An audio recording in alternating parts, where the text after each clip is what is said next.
What's going on, y'all? Welcome to Looking Ahead to Beto Days. I am Chris here with my awesome co-host, Ryan, and we have an episode that I'm super jazzed about. Super excited. As you guys all know, I am a teacher, and our guest today is also a teacher, so you get to hear me nerd out over education, which is awesome. Our guest is Amanda Linton. I never asked you how to pronounce your name, by the way. That's right. Just like Clinton, right? But no C. You know what? Like Clinton with no C. You know what? I'm not even editing that out. Oh, you know what? Listen, there may or may not have been some tickets at the Trump rally this past weekend reserved under the name of Amanda Clinton. Just saying. Hey. Okay. you and about 500,000 of your friends. Yeah. About like 900 and what? Like 994,000, somewhere around in there. It's good stuff. We're going to get to that later. We're going to talk a lot of shit later. But we didn't just bring Amanda on here to talk about education, but we will get to that. She is running for Senate District 21 in Florida. She is an inspiration to me as a teacher and should be to all teachers because we need more of us in politics. So tell us, like, why did you decide to run? Yeah. Absolutely. So last spring, I remember sitting in a faculty meeting and my principal made a crack about something that our governor was doing at the time, like testing was coming up for the spring session. And I just remember thinking like, holy cow, it's 2019. I don't think I'm ready for this next election cycle yet. Like I'm not ready to do this yet. And I remember writing a Facebook post, like asking my friends, hey, like, are you guys reading any books to help you like process what happened in 2016? Or are we just gonna like go, into 2020, just doing the thing, whatever. And one of my friends actually suggested a book called Run for Something, coincidentally by a woman named Amanda Littman. And so she wrote this book literally encouraging people to take on this giant Herculean task that most people kind of like it's never even on your list of things to like cross off to consider. Like people just don't even really think that they're qualified for it or can run for something or can do it. And the entire premise of her book, she wrote it post 2016. The entire premise is Donald fucking Trump is our president. If he's the president, you can run for something. You can do it. So someone recommended the book for me and I devoured it and highlighted it all over it and dog-eared it like the teacher that I am. And, just really started going through the process of like looking for where I could make a difference because I was really tired of like pacing up and down the rug on my side of the bed at night and like yelling at my husband. I'm like, JD, did you read the thing on Facebook today? And he's like, no, Amanda, I didn't. But why are you yelling at me? I'm on your side. Sounds like my wife. Sounds very familiar conversations. Yes. Yeah. When they put in I knew like I had this drive that I needed to do something. And this state Senate seat is kind of where I found that pathway. So. Right.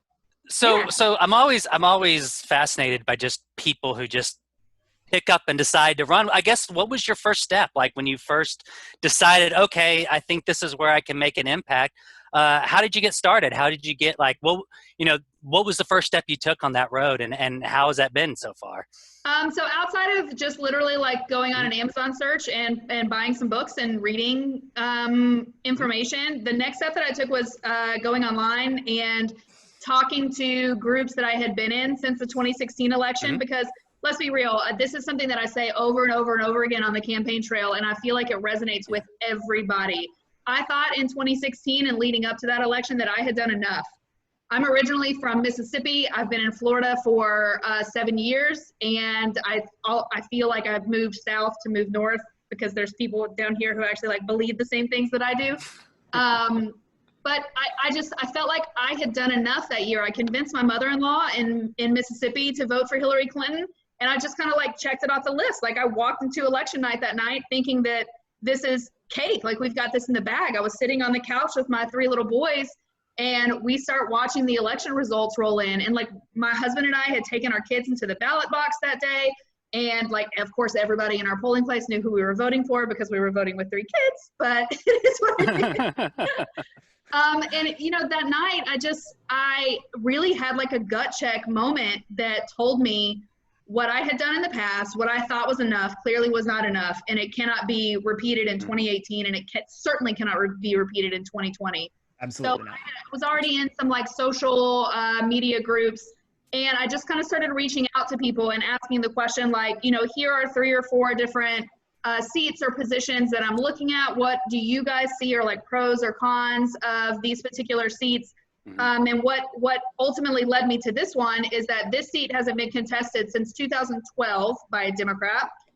So the exiting senator, he's termed out this year. He hasn't had a campaign since he initially got the seat in 2012. And personally, I don't really think that that's okay. So my House seat was a little different than that. And at the time, I supported the school board member that represents my area. So, you know, this is just kind of where I landed at. So. That's crazy. I hate that there's just so many, and I have unfortunately the same issue in my areas. A lot of Republicans running unopposed, and it's you know just need people in the plant your name on the ballot. I don't you know have if to you contest the ballot.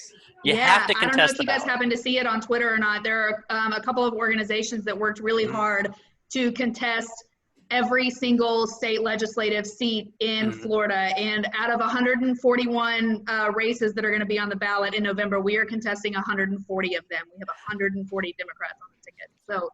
So what's, because we really need some things done in fucking Florida. Y'all's governor is just woo. Yeah, exactly. He drank that. He didn't just drink a glass of it. He told the whole fucking bowl and drank it all. Yeah. Yep. So, but I'm curious to follow up on that though. So you said it's been an unopposed election. Correct. But what is the area like in general? Like, can you what is the, you know, I'm from Texas, Chris is from Virginia, so I don't know the region that well. What is the region like, and does it support that, or is it, you know, that kind of person? So this particular district spans 2 counties. It was very much so. Florida was redistricted in 2015, and this particular district was very much so carved out for the seated senator at the time. So it encompasses a very rural part of one county. There's one big city that's in it, and then another like suburban area of the county that I live in, which is Hillsborough County. So it's like a third of Hillsborough County and then all of Manatee County. And then we have Bradenton, Florida, which is on the water. It's like just south of the Tampa Bay area. It's like our southern border of the Tampa Bay area. So in terms of numbers, we have about 30,000 less registered Democrats than we do Republicans in this district, but there are 90,000 MPAs.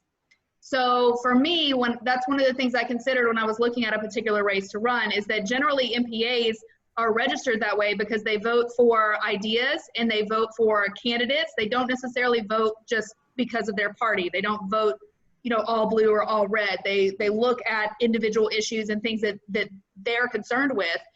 So I thought to myself, well, Amanda, you're a teacher and you're a mother. What better candidate could there possibly be going out there and telling people, well, do you want to have me up in Tallahassee representing you and your family, somebody who looks like you and works like you and has a job like you?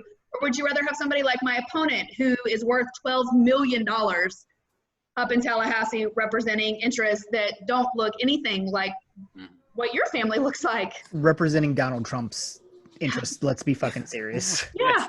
That's who they were. I mean, they've set it all on the line. That's what they're going with. It's just we're gonna ride the Donald Trump train right into the fucking gutter. It's pretty much where they've been.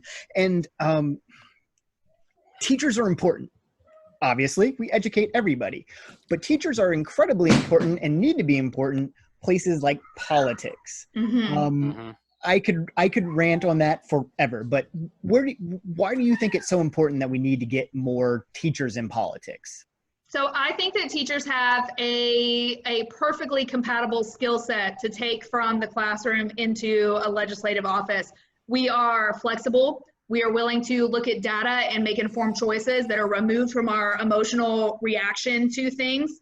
You know, the decisions that we are consistently making in our classroom are the types of the decisions that we hope that our legislators are making when they are, you know, in our state House and our state Senate and in our Congress. But realistically, that's not honestly the case. You know, people are bought and paid for by PACs and industries and things like that. They're not looking out for folks like us. They're not looking out for teachers. So, you know, another thing that kind of kicked me into wanting to do this was getting really freaking tired of having people in Tallahassee tell me how to do my job in my classroom. I got real sick of that real fast. So I said, you know what? Clearly you don't know what a classroom looks like. So I'm going to run for office and I'm going to win this seat and I'm going to go there and I'm going to be the voice of what it looks like in the classroom, because obviously folks there have no clue.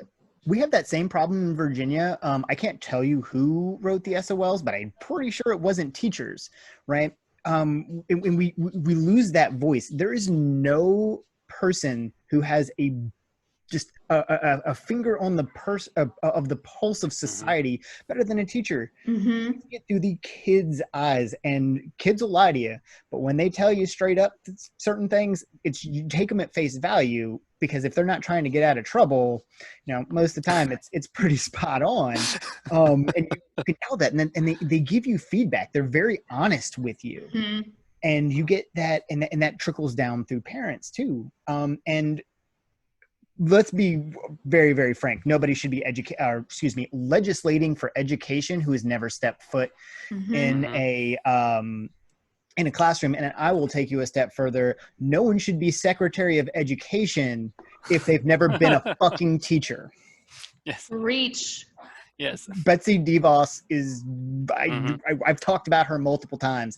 Cannot stand that woman. She is trying to ruin education. And I take that personally, not because of being a teacher, because it affects children. She doesn't give a shit about lower socioeconomic hurt children.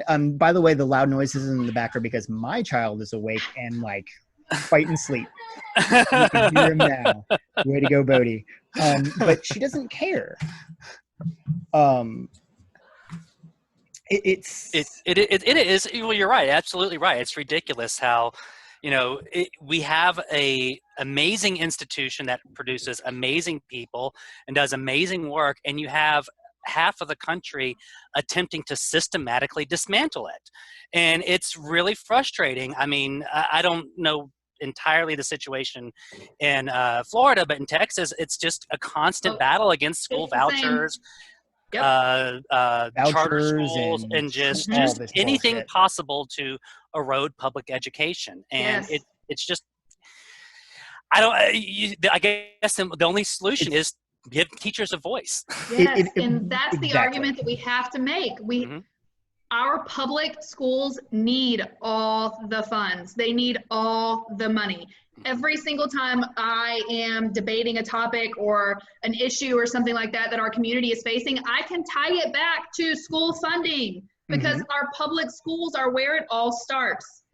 Period. Exactly. Well, I mean, if why can the police department afford a armored personnel carrier, but we can't afford, you know, basic materials for an elementary? I'm buying paper and toner and printers for my own classroom and computers for my EL kids. Yep. And that's honestly with a lot of what we're currently seeing right now when we talk about defunding the police is exactly this. It's not, you know, taking a lot of these resources that have been put into, you know, things that aren't working and reinvest it back into things that are working. It's just a matter of being more, I mean, if you want to get down to it, it's being about cost efficiency. You know, we're spending all this money on the back end to fix a problem when we could fix it in the beginning with pre-education. You know, proactive instead of reactive. Proactive and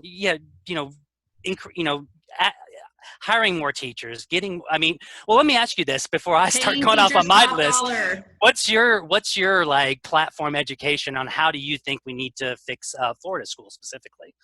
So one of the the baseline is fully funding our schools. Mhm. Our public schools, our traditional neighborhood public schools need as much money as our budget can possibly give it. And here's the thing in Florida, before, coronavirus and COVID-19 really, took a massive shot at our economy, we had the 4th largest economy in the nation and the 17th largest economy in the entire world. The entire world. And you're telling me that we somehow can't find the funds to pay our teachers or to hire paraprofessionals or to make sure that my kids' classrooms looks the same as inner city in Tampa Bay, as the same in rural Dover, Florida, where our migrant students are going to school at and our migrant teachers are working at. But we can do it. It's all a matter of values. It's a matter of who we look at as a candidate and say, you know what do they support? What is their motive? And what are they going to do when they get there? How do their values align with what I want? And I think that most people are not going to argue with you that we do need public schools and we do need more money there. They will also say things about, charter schools and vouchers and choice, and I want to be able to send my kid XYZ, whatever. But most people are not going to argue with you that, yes, our education system does need more money in it. 100%. And police officers don't need fucking tanks. Exactly. Or anything ever. No, not at all. If we just stopped arming the police like they were the military, That would go a long ways. Definitely. And again, that's where we need teachers and things because we can tell you that kind of stuff. And it's an absolute travesty that we don't pay teachers what they are worth. And honestly, from another teacher, thank you so much for running.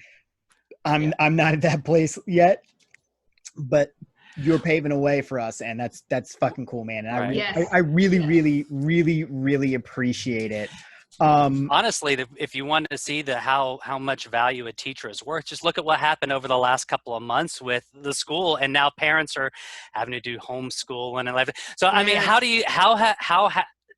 this is interesting question I'd like to ask you guys since you're both teachers. How do you think that what's happened with the pandemic and the stay-at-home and a lot of the online learning, do you think that's going to change how education is done in the future, public education in the future, or how do you think this is going to work out? That's a great question. Questions here. I would say I hope so. The first thing I would say about that is when all of this happened, which was right around spring break in most districts, most of us were kind of caught with our pants down having to deal with this problem. Our districts are just here you go, you're going to do e-learning now, parents, you're going to homeschool, you can do it. And so one of the things I'm advocating for this summer is that I would really like to see my district and every district use this summer as an opportunity to train our educators to invest in the very best platforms and the very best technology. My district can afford to go one-to-one, they just choose not to.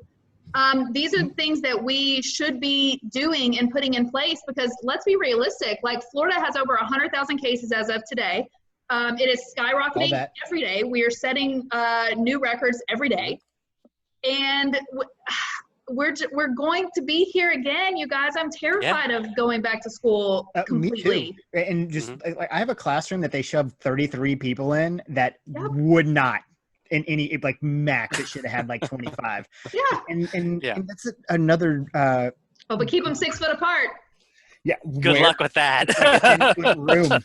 They want us to do all this stuff, but it's impossible. And they want us to do all these things, and you can't. And we're going to be stuck here again. And I was going to add on, my district actually is going one-to-one, which is amazing. That's going to be so much more helpful. Yes. For those of us who aren't teacher, what does one-to-one mean? Everybody gets a computer. Oh, okay. Or a device of some sort. Or some kind of device. I'm not a teacher, so I'm sorry. No worries. Yeah, not everybody can do it. That has a benefit both in and out of the classroom. If we have kids who are one-to-one and we open completely, then that means that teachers are not having to collect papers that kids have touched because they can just submit it electronically. And then if we do go into the school year completely open and have all of our kids back on campus again, and then get into a situation where we go back into a shutdown. If we are one-to-one and we have invested in all these platforms and technology, it's an easy transition back into that, where we're taking some of the burden off of parents also, because parents would at that point really just become more of like a facilitator and just making sure that your kid is doing what they need to be doing, not necessarily sitting down and teaching them, because we've laid the groundwork for that to be happening already from the education, from the teacher standpoint. Exactly. And that's and if we laid the groundwork for the last 6 months, why would we stop going forward with that, right? Train the kids with Google Classroom, right? Yep. That needs to be first thing that's done. Everybody's got a computer. It eliminates, like you said, eliminates papers. It makes grading a hell of a lot easier. And it also makes communication with parents and students quicker, instant. I mean, I think heading into the new, like, as we go into the, quote unquote new world, as if I will, I think it's gonna do a lot to push education further, and it's gonna make teachers better. I agree. I don't think there's a downside to this. And I think it's going to make kids better too, because when you go to college, it's all online anyways. Like, you're not submitting anything on paper to your college professors. That's not happening. And you're using the computer to do all of your research on. We are setting kids up for the future by doing this. 100%. Like most Blackboard. Blackboard is what they use in college. Yeah.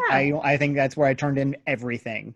Everything's online. So if we're like teaching them how to do things on pen and paper, like we don't teach math kids to do math with obelisks anymore. Like we're not like counting our fingers and stuff. It's like they've got calculators that they can use even on tests now, because that is a part of society. Why would we not naturally phase into that? And since we're talking about going into the future, we're going to dive into the past, the 18th century, or excuse me, the 19th century, if you will, because we had the Trump rally this weekend. John Bolton's. Okay. We all went on a whirlwind trip through history here. Sorry, that segue was supposed to work way better. You lost me there. I was wondering where you were going with that. And he's like, "What the fuck is he talking about?" Yeah, no, we needed a natural segue, and it's really, really, really hard to segue to a Donald Trump rally. Well, now you just spoiled it. Now it's like smelling spoiled milk around here. So. Right? Dude, I've smelled diapers better than that shit that they had.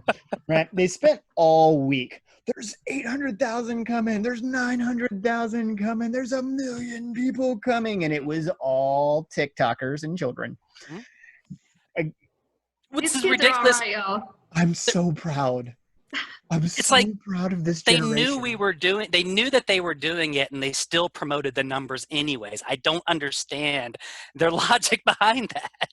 I don't think they did. Like, they collected voter data. They couldn't get voter data from 12-year-olds. Like, that shit, it just doesn't work, right? It's as far as like, we wanted to touch very briefly on some of the things this weekend. Obviously the Trump rally is the big one. And just, it makes it so easy to talk shit about him. Like, not that it's hard in the first place, but like when you say there's going to be 1 million people there and less than 6,200 people show up, and you then blame the media for talking about COVID and all of this stuff, like, and you say you that spend 30 minutes explaining how you need to walk down a ramp. Get out of here with that. Who does that? Who and then prove you're presidential by drinking a glass of water? Get he's president. You can run for something.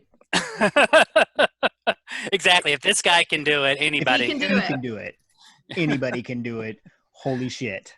I also had John Bolton's book written down here. Really, the only thing that any of us need to say about John Bolton is fuck you, because you should have testified in January. Yes. So that's all we're going to get to him. But before we get into that, we gave them some attention because it's hilarious. But over the weekend, something that has been brought to my attention that I hadn't ever heard about, and Ryan is privileged enough to have grown up with, and that is Juneteenth. Ryan, I want you to talk about like what that means to Galveston, and then we're going to talk a little bit about So Juneteenth, June 17th, that's when I forget the Brigadier General landed in Galveston and basically brought the Emancipation Proclamation to Texas freeing the slaves in Texas.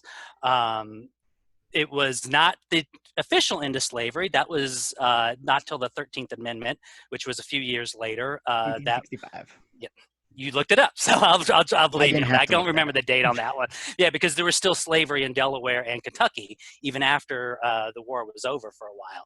So Mississippi didn't ratify the 13th Amendment until 2013. I mean, you know, this is the people we're dealing Shocking. with, but you know. My home state, I mean, I can make fun of it. Yeah. I grew up in a town with 11,000 of just nothing but white people. Hillbilly racist. Trust me. You can unlearn it. If I can unlearn it, anybody can unlearn it, because I had it drilled into my head my entire life. That's true. It like Beto says, it is not enough to be not racist. We have to be anti-racist. Mm-hmm. Yes. So Juneteenth, and I know Ryan says it's not the official Emancipation Day. That's 1865, but it's celebrated but it's effectively celebrated as the end of slavery, which as the end of slavery. Close enough, good enough. right. And you have the Emancipation Proclamation. Emancipation Proclamation is given January 1st, 1863, and we know that technically speaking, it really didn't free anybody. Lincoln couldn't free the slaves in the border states because they would have left. The Confederacy couldn't, they saw themselves as a different country, so they weren't freeing anybody. But at the same time, it created this sense of pride because the North was getting its ass kicked. Antietam had just happened. It was the bloodiest single day in American history, and the North just didn't give a shit, right? Why do we need to go, and like, why are we doing this? And then Lincoln gives the Emancipation Proclamation, and it changes everything. They start bringing in hey, buddy. Hi. Have a guest speaker. All right. Love it. That was Jackson, my youngest. Awesome. That's awesome. You had to listen to my kid yell. He came in and was quiet and waved all about it. Anyway,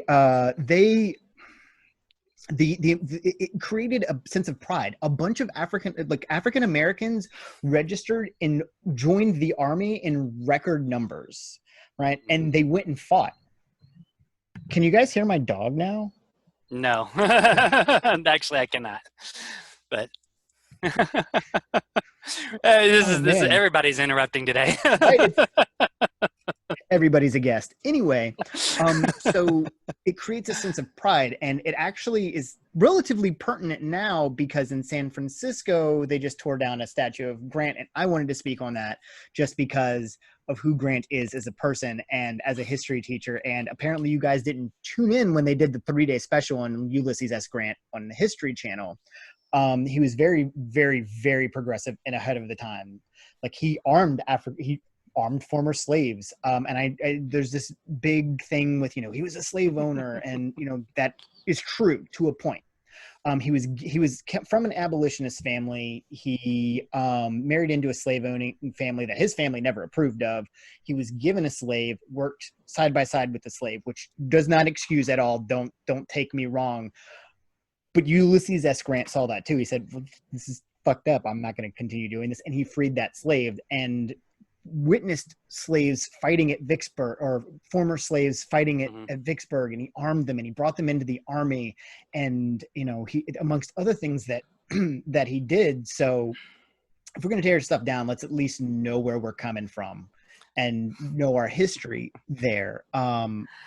And that's where Chris is a history teacher, and that's where the history took our lesson. Back to Juneteenth. This is all together because it's all important, because the racial disparity in this country is fucked. It's been fucked. Mm-hmm. It's still fucked, but people are pissed about it now. And Juneteenth just now becoming national is a little bit like I'm slightly offended by that we weren't celebrating. We celebrate fucking Columbus Day.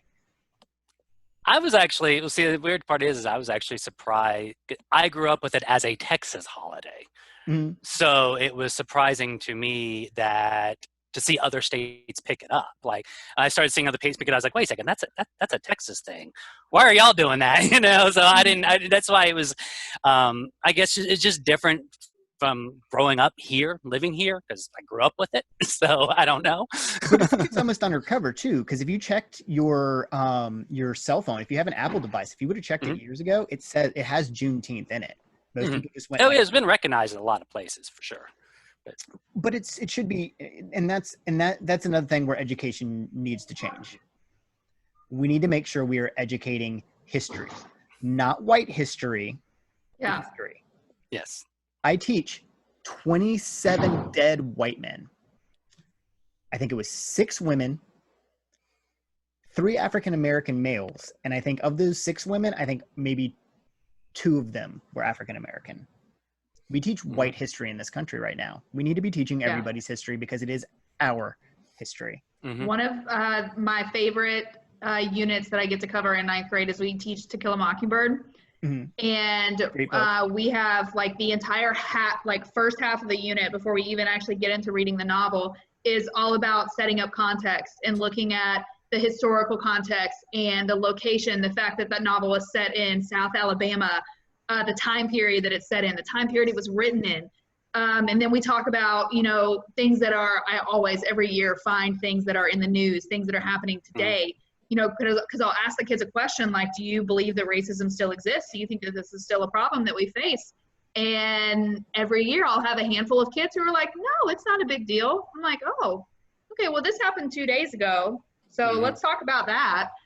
And it's really, it's enlightening to me. This is my 7th year. I'm walking into my 7th year teaching.